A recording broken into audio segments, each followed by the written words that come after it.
नमस्कार, मैं हूं गायत्री शर्मा। स्वास्थ्य मंत्रालय की रिपोर्ट के मुताबिक देश के 15 राज्यों में कोरोना के एक्टिव केस बढ़ने लगे हैं। इन 15 में कुछ केंद्र शासित प्रदेश भी शामिल हैं। उधर अमेरिका में कोरोना से हालात बहुत ज्यादा बिगड़ गए हैं। अस्पतालों पर बोझ बढ़ रहा है। वहां 24 घंटे में 65,000 से ज्यादा मरीज मिले हैं। अमेरिका में नई लहर के पीछे कोरोना का डेल्टा वेरिएंट मुख्य वजह बताया जा रहा है। खबर यह भी है कि अमेरिका में कोरोना का नया वेरिएंट डेल्टा 3 भी मिला है। इससे वैज्ञानिकों और डॉक्टरों की चिंता और ज्यादा बढ़ गई है। अपने देश में लगातार ढील दी जा रही है। स्कूल खोलने की भी तैयारी है। आगे त्योहारों के सीजन को देखते हुए अब पीएम की तरफ से भी यह कहा गया है कि अगर नियम नहीं माने तो एक बड़ा दौर तबाही का देखने को मिल सकता है, क्योंकि जो हमने सेकेंड वेव में देखा, मतलब यह कि बाजार में अब और भी रौनक बढ़ने का मौसम है, क्योंकि सीजन त्योहारों का आ रहा है। और ऐसे में कोरोना से सुरक्षा को लेकर, तीसरी लहर को लेकर बहुत सारे सवाल भी हैं।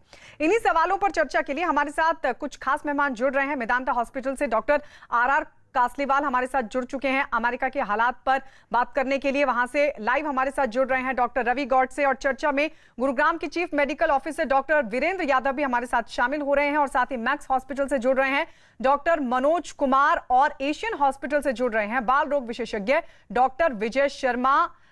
इन सभी से हम चर्चा करेंगे, लेकिन उससे पहले आज प्रधानमंत्री ने मन की बात कार्यक्रम को खत्म करते करते देश को एक बार फिर से कोरोना के खतरे से आगाह किया। उन्होंने कार्यक्रम खत्म करने से पहले जो कुछ भी कहा, आइए पहले वो सुन लेते हैं। आज मेरे मन में ये विचार आया कि क्यों न इन रोचक संदर्भों के साथ ही मैं अपनी बात समाप्त करूं।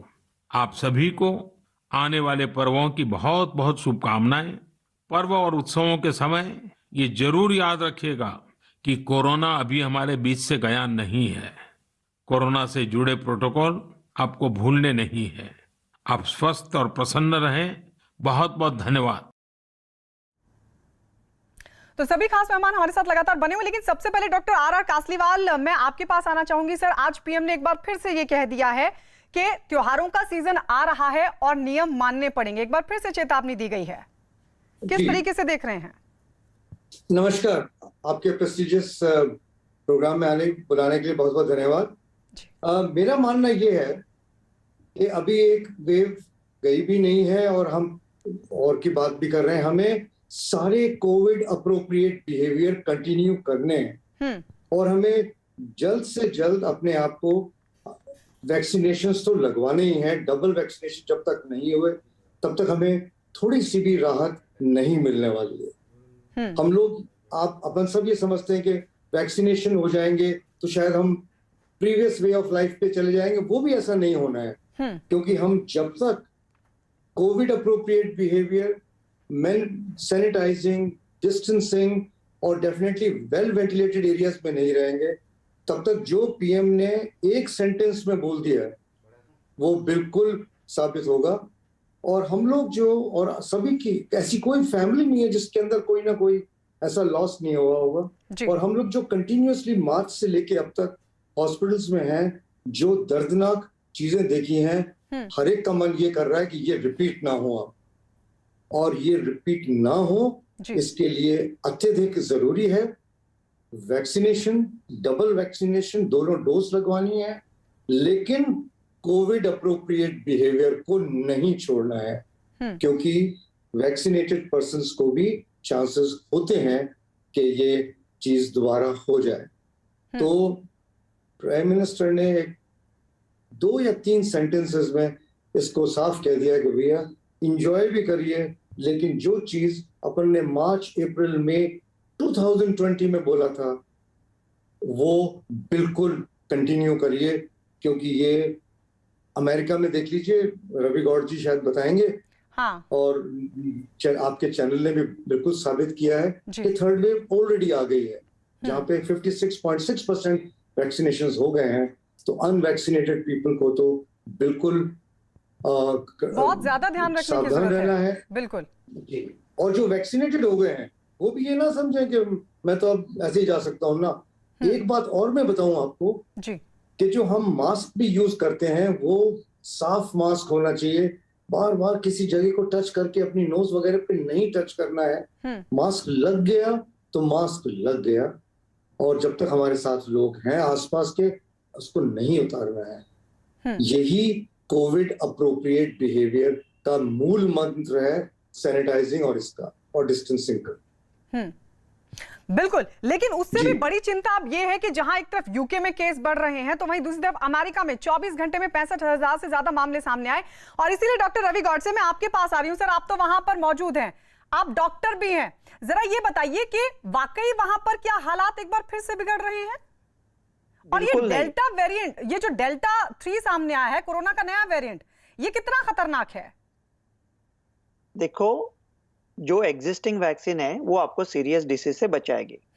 जो मेरे फॉलोअर्स है उनको मैं कहूंगा मास्क डालते रहिए, हाथ धोते रहिए। लेकिन अमेरिका में तीसरी लहर नहीं आई है, भारत में भी नहीं आएगी, ये मैं कॉन्फिडेंस के साथ कहता हूं। लेकिन कोविड अप्रोप्रिएट बिहेवियर चालू रखे। अमेरिका में हम लोग तो एक केस गिनने का पागलपंती छोड़ दिया है। मीडिया कर रही है, हम लोग डॉक्टर लोग ध्यान भी नहीं दे रहे। केसेस से कुछ फर्क नहीं पड़ता, हॉस्पिटलाइजेशन से फर्क पड़ता है। लहरें हॉस्पिटलाइजेशन से बनती है, केसेस से नहीं आती। अमेरिका में this is a pandemic of unvaccinated. 97% of the hospitalisation are in unvaccinated people. America का गाइडेंस मास्क निकल गया। अमेरिका का गाइडेंस है अगर आपने 2 टीके लिए हैं तो मास्क निकाल दो ऑलमोस्ट सब जगह पे।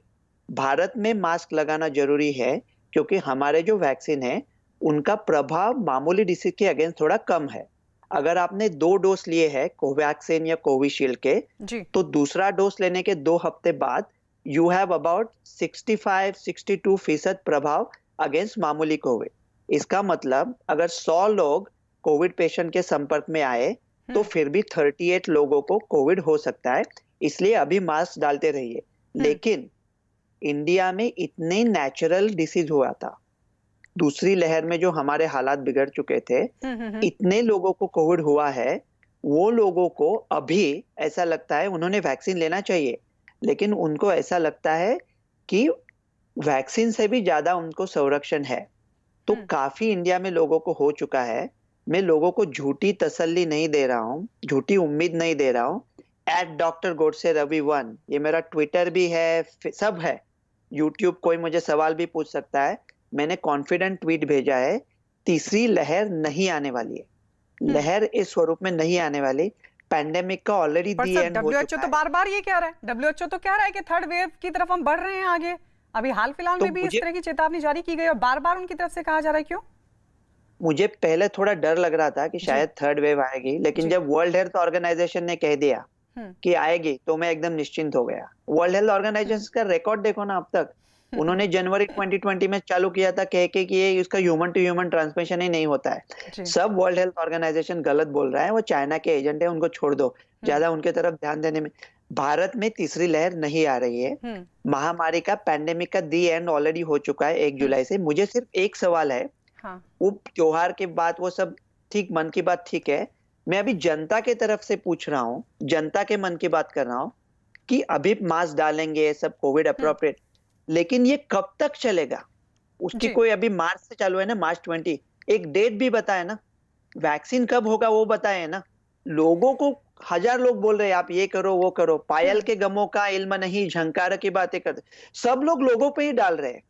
वैक्सीन कब आएगी, कब, वो सब बताओ ना। इसलिए जनता की तरफ से मैं सवाल खड़ा कर रहा हूँ, कब होगा वैक्सीनेशन कंप्लीट? सर, मैं लेकिन 2-3 सवाल, क्योंकि आप अमेरिका में वहां पर हैं और वहां की जो रिपोर्ट्स कह रही हैं कि इतने केसेस बढ़ रहे हैं, अस्पतालों पर भी बोझ बढ़ रहा है, मैं उस पर 2-3 सवाल आपसे सर पूछना चाहूंगी, क्योंकि ये कहा जा रहा है कि जो ज्यादातर केसेस हैं जो पाए जा रहे हैं अमेरिका में अब नए कोरोना के, वो डेल्टा 3 के हैं।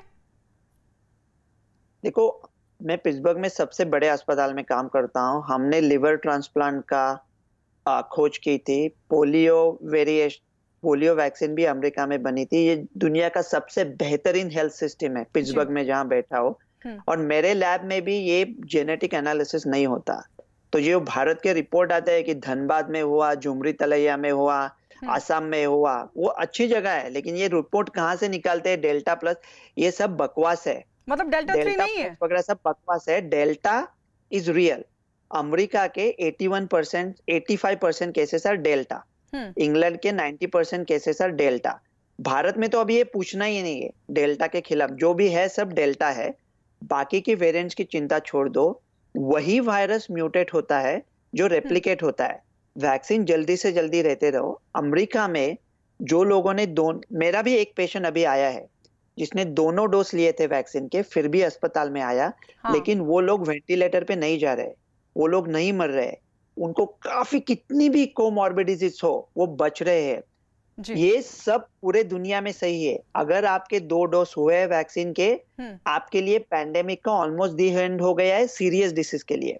आपको मामूली डिसीज हो सकता है, लेकिन लहर इस स्वरूप में अमेरिका में ना तो आया है ना तो आएगा। केसेस बढ़ेंगे, परवाह नहीं है। इंग्लैंड के केसेस बढ़ रहे हैं, 1 लाख तक बढ़ेंगे, लेकिन उन्होंने क्या किया, सब खोल दिया। अभी यही करना है। अभी कितना देर लुका छुपी खेलेंगे कोविड के साथ? हम दोनों छिपे हैं, किसी के तो बाहर आके सामना करना है ना, नहीं तो क्या हमारा उधर उधर ब्रिटेन में भी तो सर, उधर ब्रिटेन में भी तो यही कर रहे थे। 19 जुलाई को वो लोग फ्रीडम डे मनाने वाले थे, अचानक से वहां पर केसेस बढ़ गए, 50,000 से ऊपर पहुंच गए। और सबसे बड़ी बात ये थी कि बहुत बड़ी आबादी को वो लोग वैक्सीनेट कर चुके थे। सर मैं और भी खास मेहमानों के पास जाना चाहूंगी। सर एक छोटा सा सवाल का जवाब मुझे दे दीजिए, क्योंकि मुझे नहीं मिला, मैं नहीं क्लियर हो पाई। डेल्टा 3 वहां पर है, ऐसा कोई वेरिएंट है जिसके केसेस बढ़े हैं, इस तरह की रिपोर्ट्स सामने आ रही हैं, ऐसे कहा जा रहा है? नहीं, हम लोग अभी सिर्फ डेल्टा की बात कर रहे हैं, डेल्टा 3 या डेल्टा प्लस की बात नहीं कर रहे हैं। अमेरिका 183 पर अगर होता तो हमें पता चलता। हमारी सिस्टम बेस्ट है, health system is the best in the world. ठीक है डॉक्टर रवि गौड़ से मैं आपके पास आऊंगी। डॉक्टर विजय शर्मा भी इस वक्त हमारे साथ हैं। सर आपने 25 साल यूके में काम किया है, आप कब से यहाँ इंडिया में है मुझे नहीं पता, लेकिन आप जरा बताइए कि दुनिया भर में हालांकि केसेस तो बढ़ रहे हैं। अभी रवि गॉडसे को आपने सुना, वो ये कह रहे हैं कि जो फुल्ली वैक्सीन जो लोग दोनों डोज ले चुके हैं उनको चिंता की कोई बात नहीं, लेकिन बार बार WHO भी यही कह रहा है और हमारे देश में भी तो यही कहा जा रहा है स्वास्थ्य मंत्रालय की तरफ से कि अगले 100 से 125 दिन जो है वो बेहद महत्वपूर्ण होने वाले हैं, सावधानी बरतनी होगी। नमस्कार, गुड इवनिंग। आप जो बता रही, थोड़ा सा डिफरेंस है डेवलप्ड वर्ल्ड और इंडिया में। वो मेन इसलिए है कि हमने अभी वैक्सीनेशन का वो परसेंटेज ऑफ पॉपुलेशन जो कवर होना चाहिए उतना नहीं हुआ है। तो हमारे जैसे आप यूके में देखें तो करीब करीब 88% of the adult population is vaccinated. Israel में देखें तो almost kind of 95% of the population is vaccinated. अगर आप यूएसए में देखें तो अराउंड मोर देन 80% और reaching about 80% are vaccinated.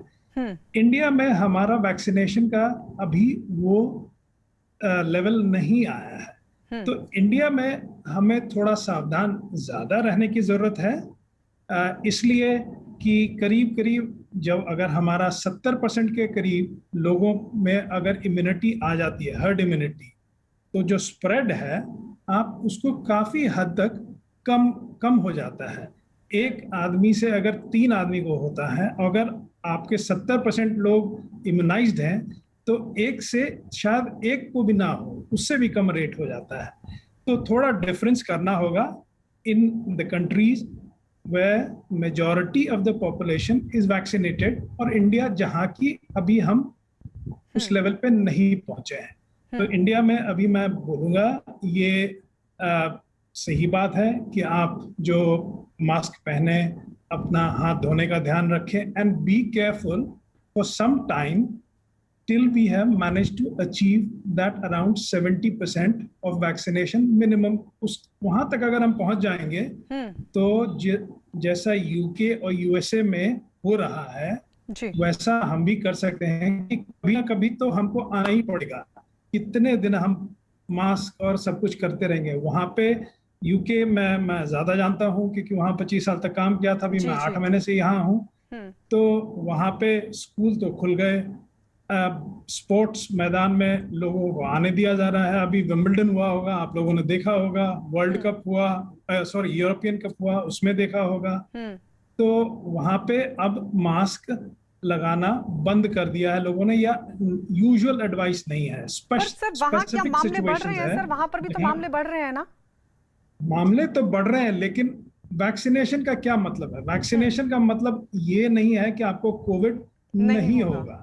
Vaccination का मतलब ये है कि पहले अगर 10 लोग में से कम 2 लोगों को ऑक्सीजन और हॉस्पिटल जाने की जरूरत पड़ती थी, वो घट के वैक्सीनेशन के बाद 100 में करीब 2 लोगों को जाने की जरूरत पड़ रही है हॉस्पिटल या ऑक्सीजन की। तो आप हॉस्पिटल में अगर इतना लोड ना हो जाए कि जिन मरीजों को मेडिकल हेल्प की जरूरत है उनको भी ना मिल पाए, उसको कंट्रोल करना है. So the purpose of vaccination is not to stop the COVID from happening. The purpose is from stopping the severe end of the COVID, where patients are not needing to go to the hospital or need oxygen, or hospital एकदम उसको cope up ना कर पाए, ये purpose है. तो I think we often थोड़ा सा कंफ्यूज कर देते हैं हम कि वैक्सीन का मतलब कोविड ही बंद हो जाएगा. ऐसा नहीं है. कोविड बाकी लोगों में भी होगा. सिंपल इन्फ्लुएंजा, सर्दी खांसी का वैक्सीन है, लेकिन तब भी हर एक देश में ठंडे मौसम में इन्फ्लुएंजा वायरस फैलता है, लोगों को होता है, लेकिन वो घर में सर्दी खांसी का इलाज मैक्सिमम टाइम हो जाता है. So that is the purpose of vaccination. Hopefully मैंने शायद आपके सवाल का जवाब दे दिया. जी डॉक्टर मनोज कुमार, तो क्या हमारे देश में चिंता की ज्यादा बात है? मतलब दुनिया भर में केसेस तो बढ़ रहे हैं, लेकिन उतनी चिंता की बात नहीं है क्योंकि उन्होंने एक बड़ी पॉपुलेशन को वैक्सीनेट कर दिया है. लेकिन हमारे यहाँ तो उतनी पॉपुलेशन को हम अभी तक वैक्सीनेट नहीं कर पाए हैं. तो क्या हमारे लिए बड़ी चिंता है? देखिए गायत्री जी, मैं आपको एक चीज क्लियर कर दूं. जो भी डेटा या जो भी बातें हो रही हैं, भारत में निश्चित तौर पे थर्ड वेव आने की संभावना है. और माननीय प्रधानमंत्री महोदय ने जो आज बात कही है कि फेस्टिवल सीजन या त्योहारी सीजन आ रहा है और इसमें सावधानी बरतने की बात है, उन्होंने कुछ आधार पे कहा है. आप अभी देखिए, जस्ट पिछले हफ्ता बकरीद के अवसर पे केरला में रेस्ट्रिक्शन ईज किया गया. आज 17,500 से ज्यादा केसेज आ रहे हैं. तो केसेस तो निश्चित तौर पे जब आप गार्ड डाउन करेंगे, रेस्ट्रिक्शन को ईज करेंगे तो बढ़ेंगे. अब रही बात कि ठीक है कि there is a race between variant and vaccine. Variant भी उसी तरीके से बन रहे हैं और वैक्सीन की जो रफ्तार है हमारे देश में थोड़ी कम है. अगर आप देखिए, जैसा डॉक्टर कासलीवाल बोल रहे थे कि 6.3% टोटल इम्यूनाइजेशन है, जबकि वर्ल्ड एवरेज भी देखें तो आप करीब 10 से 13% का इम्यूनाइजेशन रेट है. तो हमारे देश में निश्चित एक, और मैं तो कहता हूं कि मैं पैरानॉइड होना पसंद करूंगा, न कि बिल्कुल बेबाक होके कि थर्ड वेव आएगी नहीं, कोरोना कुछ है नहीं. मैं इस चीज पे बिल्कुल विश्वास नहीं करूंगा. और मैं ये मानता हूं कि जिस तरीके से नॉर्थ ईस्ट और केरला में और महाराष्ट्र में केसेस बढ़ रहे हैं और एक जगह आके पूरे देश में 40,000 के आसपास केस निश्चित हो रह गया, रुक घिसा गया है, तो थर्ड वेव की संभावना है. इसका स्वरूप क्या होगा और इसमें मॉर्टेलिटी क्या होगी, ये एक हो सकता है शंका का विषय है कि हो सकता है सेकेंड वेव जैसे उतनी खतरनाक ना हो, मॉर्टेलिटी उतनी ना हो, लेकिन निश्चित तौर पे थर्ड वेव आएगा. और थर्ड वेव ही नहीं, फोर्थ वेव भी आ सकता है, क्योंकि ये एक लड़ाई है, एक रेस है बिटवीन वैक्सीन और वेरिएंट्स. तो हमारे देश में एक ये समझिए कटु सत्य है कि थर्ड वेव आएगा और इससे हमें हैंडल करना है. और इसमें कोविड एप्रोप्रिएट बिहेवियर, जिसको हम लोग बिहेवियरल वैक्सीन बोलते हैं, उसका भी इक्वल रोल है मेडिसिनल वैक्सीन के जैसा. इसलिए हम तो मास्क पहनेंगे और हम दर्शकों को आपके माध्यम से भी अनुरोध करेंगे कि अभी आपको गार्ड नीचे करने का समय नहीं आया है. आप कोविड एप्रोप्रिएट बिहेवियर को फॉलो करें. मतलब चिंता है हमारे देश के लिए. डॉक्टर वीरेंद्र यादव, क्योंकि आप सीएमओ भी हैं, आपने सेकेंड वेव में तैयारियों को बहुत करीब से देखा है, हालात को भी बहुत करीब से देखा है. थर्ड वेव की संभावना हमारे देश में जताई जा रही है क्योंकि यहाँ पर लोग उतनी बड़ी संख्या में हमने लोगों को वैक्सीनेट नहीं किया है. अभी की तैयारी क्या है? क्या हम थर्ड वेव के लिए तैयार दिखाई देते हैं? बिल्कुल. पहले अभी तक डिबेट में जितना भी डिस्कशन हुआ, एक बार अगर थोड़ा सा समाप्त करके बात करें, यूके या यूएस और किसी भी ऐसी कंट्री के बारे में हम बात करें और अपनी पॉपुलेशन को अगर हम विस कंपेयर करें, तो आप देखेंगे कि हमारी पॉपुलेशन उनके मुकाबले बहुत बहुत डिफरेंस है. और अभी हम लोग जहां तक क्यों गुड़गांव की अगर मैं बात करूं, संभव तो हो सकता है हमने एक अच्छी संख्या में वैक्सीनेशन की, लेकिन मैं केवल गुड़गांव नहीं, पूरे हिंदुस्तान की मैं अगर मैं बात करना चाहूँ, भारतवर्ष की या इंडिया की बात करें, हमारी फर्स्ट डोज अभी जो है वो मैक्सिमम लोगों को हमने कोशिश करी है. और इनिशियली नेचुरली पहले पहली डोज लगेगी और दूसरी डोज उसके बाद ही लगेगी. और इतनी ज्यादा पॉपुलेशन होने की वजह से संभवतः हम उस स्तर पर जो हम बात कर रहे हैं कि 70% या 80% और उसके बाद बात करें. और देखिए है। कोई भी पेंडेमिक इतनी जल्दी, अगर आप सालों का इतिहास देखें या सेंचुरीज में जाके बात भी करें, तो पेंडेमिक का एक अपनी लाइफ होती है, 2 से 3 साल होती है डेफिनेटली। और इससे जो कोविड ने तो हमें बहुत कुछ सिखाया, हर बार एक नई तरीके से हुआ है। और वायरस कोई भी हो, अगर हम बात करें तो म्यूटेशन होगी वायरस में, बाउंड टू हैपन है, चाहे कोई भी वेरिएंट आते रहे, म्यूटेशन होगी। एंड प्रैक्टिकली जो हम वैक्सीन बनाते हैं, मेरा कोई डिबेट में ये नहीं करना कौन अच्छा है कौन बुरा है, किसकी वैक्सीन अच्छी है, let's not go into that. Our purpose एक ही होना चाहिए कि सबको वैक्सीन की दोनों डोज मिलनी चाहिए। और वैक्सीन का जो बेसिक है अलग अलग तरीके से बनाई जाती है, और वी नो कि it should be effective. Main purpose हमारा ये होना चाहिए जहां तक अभी बात करी। हाँ, लेकिन डेफिनेटली मैं भी ये मान के चलता हूं कि वैक्सीनेशन जितनी जल्दी होगी उतनी जल्दी प्रोटेक्शन मिलेगी। और ये बिल्कुल, मैं आपको एक छोटा सा एग्जांपल देना चाहूंगा। मेरे 4 डिप्टी सीएमओ मेरे साथ जो काम कर रहे थे, उनको दोनों को वैक्सीन डोज लगी थी और उनको कोविड दोबारा हुआ, ठीक है, लेकिन उनको ना हॉस्पिटलाइजेशन की जरूरत पड़ी, ना ही उनको कोई कॉम्प्लिकेशन हुई, despite one of the person, एक जिसको कहूं कोमोर्बिड कंडीशंस भी होने के बाद। तो डेफिनेटली वैक्सीन इफेक्टिव है, आपको प्रोटेक्ट करती है, और हमारा टारगेट यही होना चाहिए।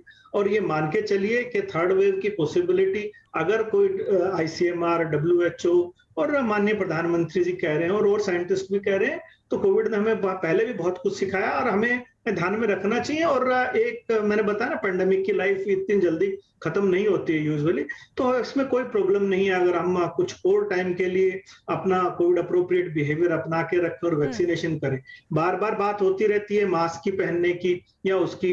आप एक सबसे बड़ी चीज अगर आप मैं बताऊं, आप देखेंगे मैंने जो हमेशा नोट किया है, हिंदुस्तान में बड़ी खासियत है हम लोगों को मास्क पहनने का सही तरीका, सबसे इंपॉर्टेंट। मास्क हम पहन लेते हैं लेकिन हमेशा उसको नाक पे लगाते नहीं, मुंह के नीचे रखते हैं, और पूरे बाजार में घूमना, सब जगह घूम के आ गए और हर एक को कहना है कि मैंने तो मास्क लगा रखा है। तो सबसे बड़ी चीजें हैं कि ये, और ऑफ कोर्स साथ में हमें एडमिनिस्ट्रेटिव एक्शंस भी लेने पड़ेंगे मास्क पहनाने के लिए।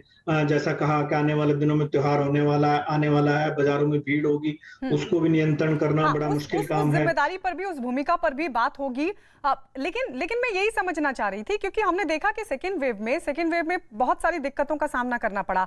ऑक्सीजन नहीं था, अब तो ऑक्सीजन प्लांट के लिए लगातार ये दावा किया जा रहा है कि अब इनफ कदम उठा लिए गए हैं।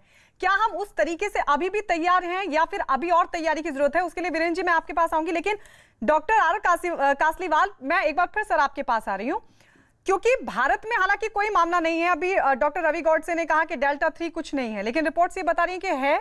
अमेरिका में कई केसेस सामने आए हैं, बेहतर हालांकि रवि गॉडसे ही बताएंगे। हाँ सर, मैं आ रही हूं आपके पास, लेकिन यहां पर जीनोम सीक्वेंसिंग की निगरानी करने वाली एक समिति है, INSACOG, बाकी सर आप बेहतर बता पाएंगे, उसकी तरफ से भी मेरे ख्याल से एक अलर्ट जारी किया गया, ऐसी जानकारी मुझे मिल रही है। जी बिल्कुल ठीक कहा आपने, लेकिन मैं एक सिंपल बात मानता हूं कि कोई भी वेरिएंट्स आए, ये नेचर ऑफ द वायरस है कि वेरिएंट्स तो आएंगे, लेकिन हमें अपना गार्ड अभी डाउन नहीं करना है। जिन्होंने देखी है किस विपदा से लोग निकले, फैमिलीज खत्म हो गई, वो ये नहीं कह सकते कि थर्ड वेव नहीं आएगी, मैं बॉदर क्यों नहीं। हम तो चाहते हैं, कोई भी नहीं चाहता कि थर्ड वेव आए, लेकिन बैट्समैन भी जब क्रीज पे आता है तो अपना गार्ड लेता है सबसे पहले। तो हमें अपना गार्ड को नीचे लोअर नहीं करना है। कोविड अप्रोप्रिएट बिहेवियर सिर्फ एक टर्मिनोलॉजी नहीं है, ये एक एक्चुअल है। जैसे हमारे सीएमओ कह रहे हैं, चीफ कह रहे हैं कि भाई लोग जाते हैं सब जगह घूमने, लेकिन नाक के नीचे मास्क लगाया हो, फायदा नहीं, उसको टच करते जा रहे हैं हर समय। तो ये चीजें हमें, आप देखो अभी भी हमारी वैक्सीनेशन हार्डली 9.2 करोड़ है जिनको फुली वैक्सीनेट हुआ है। हमें एक लंबा रास्ता तय करना है। हम ये नहीं कह सकते कि ये नहीं होगा वो नहीं होगा, हमें तैयारी रखनी है। और बिल्कुल सब लोग ये बिल्कुल चाहेंगे कि ऐसा ना हो, लेकिन वो ऐसा तभी होगा जब हम अपनी पूरी केयरफुलनेस से आगे चलेंगे, पूरा बिहेवियर करेंगे और अपने लोगों को भी बताएंगे कि भाई आप क्यों कर रहे हो ऐसे। जैसे हमारे ओपीडीज में भी लोग आते हैं, 3 लोगों को अटेंडेंट्स को साथ लेके आते हैं, हमने सीट नीचे लिखा हुआ है कि नहीं एक जना साथ आए और प्लीज पूरा अपने आप को प्रोटेक्ट करिए, क्योंकि आप तो अस्पताल में आ रहे हो। तो ये वेरिएंट्स आएंगे और जाएंगे। हमें अपने देश को, हमारे लोगों को बताना है। हमारी साइंटिफिक ऑर्गेनाइजेशंस इतनी सशक्त हैं। आप सोचिए, भारत बायोटेक ने जो वैक्सीन बनाई है इतने कम समय में, बहुत कितने वर्ल्ड के लोग बना सकते हैं। और इसलिए मैं तो फॉलो करता हूँ ICMR को, इनको, इनकी गाइडलाइंस को, सबको बहुत केयरफुली हमारा ग्रुप सारा फॉलो करता है। और हमें बिल्कुल कॉन्फिडेंस है कि हम जरूर बच पाएंगे अगर हम फॉलो करें रूल्स को, अपना गार्ड बिल्कुल डाउन ना करें जी। और जो यूके में हो रहा है या USA में हो रहा है या यूरोप में हो रहा है वो ठीक है, वो अपना करते हैं और वो we wish them also luck, but हमें तो अपने लोगों को बचाना है, अपने लिए काम करना है। इतना बड़ा देश है, 44 करोड़ को ऑलरेडी वैक्सीनेट हो चुके हैं, 10 करोड़ को फुल्ली वैक्सीनेट हो चुके हैं। जैसे टोटल वर्ल्ड में 13.7% है, हमारे भी ये वैक्सीनेशन नंबर्स बढ़ेगा और किसी न किसी दिन शायद हर्ड इम्यूनिटी आएगी। लेकिन जिसने स्पेनिश फ्लू भी फॉलो किया है उनको पता है कि भैया ये इसमें कोई डेट नहीं बता सकता कि 2 अगस्त को ये खत्म हो जाएगा। नहीं, हमें फुल प्रोटेक्शन से चलना है और लोग बेचारे सभी बाहर तो घर से निकलेंगे, कमाना भी है, काम भी करना है, आगे भी चलना है, लेकिन बिहेवियर से चलें अपने। और जो अपने एल्डरली पेरेंट्स हैं, जो कोमॉर्बिड्स हैं, लोग हैं, उनको प्रोटेक्ट रखें। मेरा तो मानना यही है कि पूरे प्रोटेक्शन से अपने को सोचना है और बिल्कुल ये मान के चलना है कि भाई मैं केयरफुली आगे चलूंगा। शायद ये लहर आने वाली है लेकिन मैं अपने देश में आने नहीं दूंगा मेरे अप्रोप्रिएट बिहेवियर से। और मैं अपनी कम्युनिटी को भी बताऊंगा कि भाई ये मास्क ठीक से पहनिए, डिस्टेंसिंग रखिए। आप तो डॉक्टर कासलीवाल, मैं आपके पास आऊंगी। डॉक्टर रवि गौड़ से मैं आपसे ये समझना चाहूंगी कि किस तरीके के कदम अमेरिका में उठाए गए। हालांकि भारत की पॉपुलेशन और वहां के पॉपुलेशन बहुत बड़ा डिफरेंस है, हमारी पॉपुलेशन बहुत ज्यादा है, लेकिन किस तरह के कदम वहां पर उठाए गए और क्या हम वहां से भी कुछ चीजें यहां पर अप्लाई कर सकते हैं। सभी खास मेहमान लगातार हमारे साथ बने हुए हैं। छोटा सा ब्रेक हम ले रहे हैं, फौरन लौट रहे हैं। तो स्वास्थ्य मंत्रालय की रिपोर्ट में कहा गया है कि देश के 15 राज्यों में एक बार फिर से केस बढ़ने लगे हैं। दुनिया भर में भी केस बढ़ रहे हैं और उधर कोरोना वायरस भी लगातार म्यूटेट कर रहा है। और ऐसे में सवाल यही है कि देश पर कितना खतरा, दुनिया पर कितना खतरा। हम लगातार इसी बात पर चर्चा कर रहे हैं। डॉक्टर रवि गौड़ से मैं सर आपके पास आना चाह रही हूँ। जरा बताइए, क्योंकि आप ये कह रहे हैं कि वैक्सीनेटेड हैं तो कोई चिंता की बात नहीं। तो देखो, अमेरिका के तो 4000 लोग मर रहे हैं। हाँ, तो अमेरिका ऐसे कोई पोजीशन में नहीं है कि किसी दुनिया को किस मुंह से हम कहेंगे। भारत को अमेरिका से ना सलाह चाहिए, ना मशवरा, नसीहत तो हरगिज नहीं चाहिए। अगर कुछ भेजना है तो वैक्सीन डोसेज भेज सकता है। मैंने @डॉक्टर गोडसे रवि1 पे एक ट्वीट भेजा था, वो मेरा ट्विटर, यूट्यूब सब है जी। कि अगर आप शोले देख रहे हो, आप जय हो और आप गब्बर के यहाँ पहुंचते हो, आपने देखा वीरू बंदा है, मौसी, धन्नो, बसंती, आप पहले किसको छुड़ाओगे? वीरू को ना, क्योंकि वो 1 मिनट में आपके कंधे से कंधा लगा के फाइटिंग चालू करेगा। मैंने प्रेसिडेंट बाइडेन के तरफ एक ट्वीट भेजा था कि जो भी कुछ हेल्प करनी है भारत को कर दो, क्योंकि भारत विश्व का नंबर 1 वैक्सीन प्रोड्यूसर है। तो आप भारत को बचाओ, भारत पूरी दुनिया को बचा देगा। तो अमेरिका से अगर कुछ लेना है, सलाह नहीं। हाँ सर, हम तो बचा ही रहे हैं दुनिया को, पूरी दुनिया को मदद दी गई है। हाँ, बचा रहे हैं। और जो पूरा वैक्सीन मैन्युफैक्चरिंग है वो भारत का होने के बाद पूरी दुनिया को भारत ही बचाने वाला है। लेकिन एक बात मैं जरूर कहूंगा कि जब दुनिया के, विश्व के पास डोसेस थे वैक्सीन के, हमारे पास केसेस थे। ऐसा नहीं होना चाहिए था, लेकिन हो गया। हमने बहुत तकलीफें उठाई है सेकंड लहर में, लेकिन नेचुरल डिसीज के बलबूते पर हम हर्ड इम्यूनिटी की वो दहलीज तक आ चुके हैं। लोगों को देखो, लोगों को मैं ये नहीं कहता कि मास्क ना पहनो, लापरवाही दिखाओ। आप देखिए, एक स्टडी आया था, यूएस में 83% लोग कहते हैं कि मास्क अच्छा है, लेकिन सिर्फ 50% पहनते हैं। इंडिया में 50% लोग कहते हैं कि मास्क अच्छे हैं, लेकिन सिर्फ 7% लोग पहनते हैं। अपने लोग बड़े प्यारे हैं, लेकिन वो बदलने वाले नहीं है। तो जो भी कोई हमारा समाधान है, कोई सॉल्यूशन है, उसको ये मद्देनजर रखते हुए करना है कि अपने लोग मास्क नहीं पहनने वाले हैं। इसका मतलब ये नहीं कि मैं लोगों को कह दूं कि आप ना मास्क पहनो। मैं मास्क जरूर पहनता हूं और मेरे सब फॉलोअर्स को भी कहता हूं कि आप मास्क पहनो। लेकिन क्या मुझे ये कहने की आजादी है कि मुझे मास्क पहनना अच्छा नहीं लगता, घुटन सी होती है? ये एम्बिशन नहीं है हमारी कि दुनिया भर, जिंदगी भर मास्क पहनते रहे। पर्दा नहीं, जब कोई खुदा से, बंदों से पर्दा करना क्या। लेकिन मैं मेरे फॉलोअर्स को कहूंगा, अगर आपको जिंदगी भर मास्क नहीं पहनने हैं तो कृपा करके अभी मास्क पहनिए जब तक सब लोगों का वैक्सीनेशन नहीं हो जाता। यूएस और ये जो यूएस के वैक्सीन है फाइजर और मॉडर्ना, अभी करोड़ों की तादाद में यूएस भेज रहा है सब पूरी दुनिया में, लेकिन इंडिया में नहीं आ रहे क्योंकि हमारे यहाँ फाइजर और जॉनसन एंड जॉनसन अप्रूव ही नहीं है। तो एट रिस्क अप्रूवल देने में क्या हर्ज है? लोग अगर खुद की जिम्मेदारी पे लेना चाहते हो तो ले सकते हो। ये तो थोड़ा intelligent appropriate behaviour government committee ने भी दिखाना चाहिए ना। पूरा पकड़ के लोगों को मार्च से कह रहे आप ये कहो ये कहो, 6 महीने बाद क्या ये कहोगे कि लोग लापरवाह है? जी डॉक्टर रवि गौड़ से मैं आ रही हूँ सर आपके पास, मैं आ रही हूँ आपके पास। जो बात डॉक्टर रवि गौड़ से कह रहे हैं डॉक्टर कासलीवाल, क्या वैक्सीन की एफिकेसी पर भी काफी हद तक चीजें निर्भर करती हैं? नहीं बिल्कुल, लेकिन देखिए ये तो प्रूव हो गया है कि अगर आपने लेटेस्ट से भारत बायोटेक SSI की वैक्सीन लगाई है और अगर दोनों आपने वैक्सीन दोनों डोजेस ले ली हैं तो कम से कम इतना तो क्लियर हो जाता है कि आपको शायद हॉस्पिटलाइजेशन की जरूरत ना पड़े, और अगर पड़ेगी भी तो आप वेंटिलेशन वगैरह पे नहीं जाओगे। सवाल इस बात का है कि जब तक आप अपनी मेजॉरिटी ऑफ लोगों को वैक्सीनेट डबल टाइम नहीं कराओगे तब तक अपन एट रिस्क रहेंगे, और उसके लिए एक जरूरी है। अच्छा, और आपको वैक्सीन लग भी जाएगा तो भी आपको मास्क तो भी लगाने हैं, और इसमें कोई दो राय नहीं है कि हमें घर से भी बाहर निकलना है और काम भी करना है और अप्रोप्रिएटली निकलना भी है। तो अब हमारी जो वैक्सीन हैं ये तो कोविशील्ड और भारत बायोटेक के ये अप्रूव हो गए हैं कि इनकी एफिकेसी, देखिए कोई भी वैक्सीन 100% नहीं है, ये तो आप मान के चलिए, तो अपन हिस्ट्री देख रहे हैं काउपॉक्स से लेके अब तक। लेकिन जितनी भी इनकी एफिकेसी है उसमें अगर अपना बिहेवियर अपन ठीक रख रहे हैं तो अपन अपने फेलो लोगों को, फेलो इंडियंस को भी बचा पाएंगे। आफ्टर ऑल जब तक अपन हर्ड इम्यूनिटी नहीं कर पाएंगे तब तक अपन इस चेन को नहीं ब्रेक कर पाएंगे। और अगर 1 साल 2 महीने 10 महीने जितना भी निकलता है समय, अगर अपने को उस तरह से चलना है तो चलना ही है, किसी तरह बच के निकलना है, थर्ड वेव को नहीं आने देना है जितना हो सके अपने को, और सबको स्टिमुलेट करना है, सबको कहना है कि नहीं अपने को वैक्सीनेशन भी लेना है, और उसके उसके बाद भी अपने को अप्रोप्रिएट बिहेवियर भी कंटिन्यू करना है।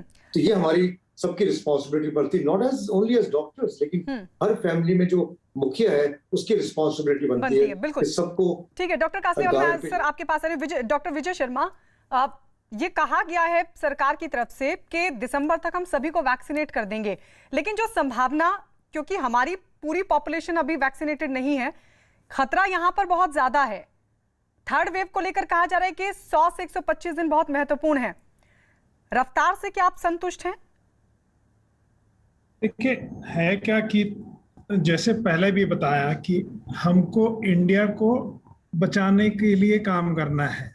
We have got lots of opinions, lots of advice, और अभी हम उस स्थिति में या स्टेज पे नहीं है जहां कि हम कोविड अप्रोप्रिएट बिहेवियर ना फॉलो करने की कोशिश करें। That is wrong for India.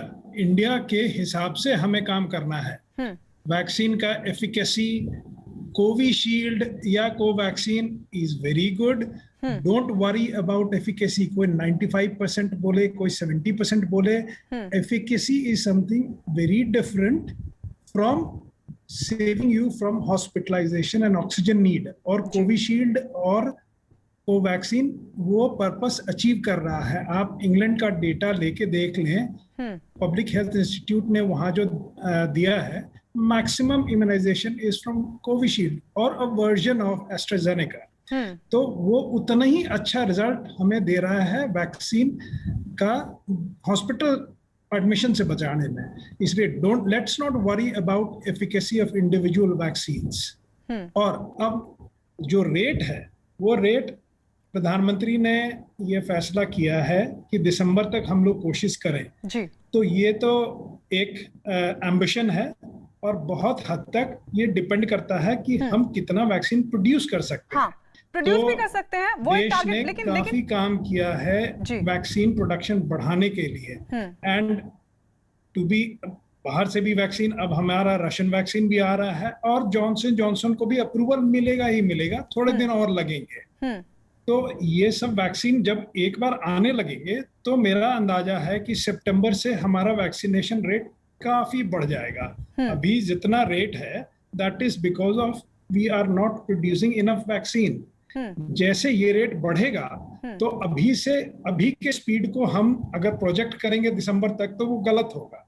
और जैसे वैक्सीनेशन बढ़ेगा, अगर दिसंबर तक हम लोग काफी कोशिश करें और 50% तक भी अगर हम लोग ले जा पाते हैं विद 2 डोजेज ऑफ वैक्सीन, तो that is going to serve the purpose of India. इसलिए हमें इंडिया के तरीके से सोचना है कि हमारे देश के लिए क्या बेहतर इस मुसीबत के समय में जी कितना डॉक्टर विजय शर्मा, बिल्कुल। लेकिन सर मेरी चिंता हमारी चिंता उससे पहले की है, क्योंकि ये कहा जा रहा है कि अब अगस्त में थर्ड वेव, क्योंकि अगर 15 राज्यों में केसेस फिर से बढ़ने लगे हैं तो थर्ड वेव का जो असर है वो अब अगस्त में दिखना भी शुरू हो जाएगा। उससे पहले के हालात से हम कैसे निपटेंगे, डॉक्टर मनोज कुमार? पहले तो मैं एक चीज के लिए थोड़ा सा 10 सेकंड समय चाहूंगा। जैसे डॉक्टर गोडसे ने जैसे इंसाकॉप को बड़े मजाक के अंदाज में बोला कि झुमरी तलैया और धनबाद में, तो मैं आपको बता दूं कि दिसंबर 2020 में ये जेनोमिक कंसोर्टियम बना था, इंडियन SARS-CoV-2 जेनेटिक कोऑर्डिनेशन, और ये department of biotechnology, CSI, ICMR और ministry of health and family welfare involve थे। इसकी गुणवत्ता और इसकी जो एक्यूरेसी है, इस पे कोई शक करने की कहीं कोई गुंजाइश नहीं है। अगर सरकार इसको छोटे छोटे शहरों में ले जा रही है या स्टेट कैपिटल में लैब इंस्टॉल कर रही है तो ये अच्छी बात है हम देशवासियों के लिए। और हमें अपने देश में बने स्वदेशी वैक्सीन कोवैक्सीन या कोविशील्ड पे पूरा विश्वास है। ठीक है, जुलाई तक हमारा टारगेट था कि हम 60 करोड़ लोगों को वैक्सीनेट कर देंगे, हमने 43 करोड़ किए हैं, 17 करोड़ की डेफिसिट है, उसको हमें पूरा करना है। लेकिन जैसे आपने भारत बायोटेक का जो प्रोडक्शन था वो पर मंथ काफी कम था, अब उसके 5 सेंटर्स जो हैं, जो पुणे, अंकलेश्वर, बेंगलुरु और हैदराबाद, ये मिला के उन्होंने बोला है कि हम 5 करोड़ देंगे वैक्सीन आपको। तो एक वैक्सीन की आपूर्ति कोई बहुत बड़ा यहाँ पे मुझे नहीं लगती समस्या नहीं है। वैक्सीन मिल जाएगी। स्पुतनिक भी आ गया है, वो भी रोल आउट हो गया है। तो जिस तरीके से कोविशील्ड और कोवैक्सीन है, और सबको पता है, डॉक्टर गोडसे को भी पता है कि we are the largest producer of the vaccine. हमें कुछ बॉटल नेक्स थी रॉ मटेरियल्स की जो हमें यूएस से चाहिए था। तो मेरे हिसाब से ठीक है, थोड़ा टास्क या टारगेट जो है डिफिकल्ट है, बट हम लोग बहुत क्लोज पहुंच जाएंगे। और आपने sero survey, 4th sero survey की जो रिजल्ट देखी, उसमें 67.2% लोग सीरो पॉजिटिव हो गए हैं, और ये अर्बन और रूरल एरिया दोनों में करीब करीब सेम है। तो हार्ड इम्यूनिटी नेचुरल इन्फेक्शन से, वैक्सीनेशन से आ चुकी है। थर्ड वेव आएगा, हमें कोविड एप्रोप्रिएट बिहेवियर को पालन करना है, हमें अपने देश के गाइडलाइंस को फॉलो करना है। डॉक्टर वीरेंद्र, अब की तैयारियां कितनी पुख्ता हैं? क्योंकि थर्ड वेव देखिए एक संभावना है, ये कहा जा रहा है कि आ भी सकती है, क्योंकि जिस तरीके का हम बिहेवियर देख रहे हैं लोगों का, उस हिसाब से लग रहा है कि मामले बढ़ रहे हैं। ऐसे में थर्ड वेव ना आ जाए, तैयारी तो हमको रखनी होगी। क्या हम उस लिहाज से तैयार हैं? उतनी तैयारी है क्या हमारी? ना, बिल्कुल। मैं थोड़ी सी चीजें ऐड करना चाहूंगा। जब डिस्कशन हो रहा, सबसे पहले भारत दुनिया का सबसे बड़ा वैक्सीन का निर्माता है। अगर मैं कोविड वैक्सीन की बात ना करें, अर्लियर वैक्सीन की अगर हम बात करें, तो आने वाले दिनों में हमें पूरी उम्मीद है कि वैक्सीनेशन पूरी प्रक्रिया हमें होगी और वैक्सीन एडिक्वेट क्वांटिटी में अवेलेबल होगी। मॉडर्ना ऑलरेडी परमिशन दी जा चुकी है। स्पुतनिक हम खुद गुड़गांव में ऑलरेडी लगा रहे हैं, और मुझे उम्मीद है कि आने वाले दिनों में हम, जैसा कि एक एक्सपेक्टेड है, आईसीएमआर बहुत जल्दी, अगस्त नहीं तो सितंबर में शायद हम अपने बच्चों को भी, यानी जो 18 साल से कम के बच्चे या 6 से 18 के बीच में, उनकी वैक्सीनेशन भी करने हम शायद देर सवेर से स्टार्ट हो जाएगी। और बिल्कुल, जब तक जहां 4th सीरो सर्वे की बात हो रही है, तो सरप्राइजिंगली बच्चों में भी ऑलमोस्ट 61 to 71% के बीच में एंटीबॉडी मिली है। तो उनमें भी अगर आपको ये कहे कि इन्फेक्शन बच्चों में नहीं हुआ तो वो गलत होगा, यानी बच्चों को भी एक्सपोजर हो चुका है। तो वैक्सीनेशन तो एक प्रक्रिया रहेगी। अब बात करें, क्योंकि आपने पिछली बार भी आने वाली तैयारी की बात की थी, डेफिनेटली हमें थर्ड वेव का सोचना पड़ेगा। आईसीएमआर भी यही कहती है, WHO भी कहता है, प्रधानमंत्री, हमें भी एक्सपेक्टेड। और जैसा आपने कहा, मुझे खुद लगता है कि अगस्त शायद एंड तक ही हम संभवतः थर्ड वेव की तरफ बढ़ेंगे। अगर हम प्रेजेंट सिनारियो की बात करें, कोविड हमें जो सिखा रहा है, महाराष्ट्र की बात करें या डाउन साउथ की बात करें, तो वहां केसेस ऑलरेडी बढ़ने शुरू हो चुके हैं। और आप मान के चलें, दिल्ली और एनसीआर में मुझे लगता है 15 से 20 दिन बाद वो केसेस यहाँ बढ़ने लग जाते हैं, अगर आप ये देखें तो। हाँ डॉक्टर वीरेंद्र, मैं यही तो समझने की कोशिश कर रही हूँ सर, क्योंकि आपने चीजों को बहुत करीब से देखा है सेकेंड वेव के दौरान। तो कहाँ दिक्कत थी? ऑक्सीजन की हमने देखी, बहुत ज्यादा ऑक्सीजन की बहुत दिक्कत थी, लेकिन अब तो ऑक्सीजन प्लांट लगाने की भी बात हो रही है। तैयारी क्या उस हिसाब से अभी हमारी है या सिर्फ दावे हैं, या आपको लगता है अभी और तैयार रहने की जरूरत है? नहीं, बिल्कुल। अभी जहां तक है ऑक्सीजन का, मुझे नहीं लगता कि इस बार हम ऑफ द गार्ड, यानी हम अचानक ऐसा होगा, इतनी केसेस भी होंगे तो हमें ऑक्सीजन की दिक्कत आएगी। हमने शायद खुद, मैं अपने बात करूं तो हमने खुद अपने गवर्नमेंट सेक्टर में ऑलमोस्ट हर सिविल हॉस्पिटल में 2-2 ऑक्सीजन प्लांट या लिक्विड ऑक्सीजन प्लांट्स लगा दिए हैं। ऐसे सभी 50 बेड से ज्यादा के हॉस्पिटल से, मैं हरियाणा की बात कहूंगा, और ऐसा देश में भी हो रहा है कि जहां पर भी 50 बेड से ज्यादा है वहां PSA प्लांट्स लगाए जा रहे हैं, ताकि ऑक्सीजन की इंडिपेंडेंसी हो जाए, उनको वो ना हो। मैं एक एग्जांपल देता हूं। अब बार बार बात हो रही है शायद थर्ड वेव में बच्चों को ज्यादा इफेक्ट होगा, क्योंकि ये कई बार इशू होता रहा। तो अभी हमने एक सिंपल सा सोल्यूशन किया। हमने 750 ऑक्सीजन कंसंट्रेटर का एक बैंक बना लिया है, जिसमें हमने 10 लीटर के ऑक्सीजन कंसंट्रेटर लिए हैं। और आप मान के चलिए कि बच्चों को 10 लीटर ऑक्सीजन कंसंट्रेटर, इतनी ज्यादा ऑक्सीजन की जरूरत नहीं पड़ती। मैं तो चाहता ही नहीं कि थर्ड वेव आए, और आए भी तो बहुत कम वो हो, जैसा सेकंड वेव जैसा हालात ना हो। तो लेकिन मैं एक एग्जांपल बता रहा हूं। ऐसे ही हमने D टाइप के सिलेंडर का एक ऑक्सीजन बैंक बना लिया, 750 के करीब हमने वो ऑक्सीजन भी ले लिए, ताकि अगर पब्लिक को भी, आम आदमी को, या घर में भी, या क्वारंटाइन या आइसोलेशन सेंटर पे भी हमें ऐसा कुछ करना पड़ता है तो वो करना पड़ेगा। डेफिनेटली बेड्स बढ़ाने पड़ेंगे। लेकिन जो सबसे बड़ा सबक हमने सीखा कि हमें oxygen concentrator, oxygen ICU beds और वेंटिलेटर्स, मेन रिक्वायरमेंट ये है। तो अभी हमने हरियाणा में और गुड़गांव में एक जो कंपल्सन की है, no bed should be without oxygen, every bed has to be oxygen, और every bed should be oxygen bed, so that कि एटलीस्ट हमें वो प्रॉब्लम ना फेस करनी पड़े। तो सेकंड वेव में हमने फेस की थी, और हमें ICU और वेंटिलेटर्स बेड्स बढ़ाने पड़ेंगे। और ये एक बेस्ट, सबसे अच्छा मौका है इंफ्रास्ट्रक्चर को डेवलप करने का। और डेफिनेटली इंडिया में, हरियाणा में, गुड़गांव में, सभी जगह इंफ्रास्ट्रक्चर इंप्रूव हुआ है, और मैं उम्मीद करता हूं कि होगा। ठीक है डॉक्टर रवि गौड़ से मैं आपके पास आ रही हूँ। सर, इसका मतलब मान लिया जाए कि जो अमेरिका है वो अब पैंडेमिक से उबर रहा है?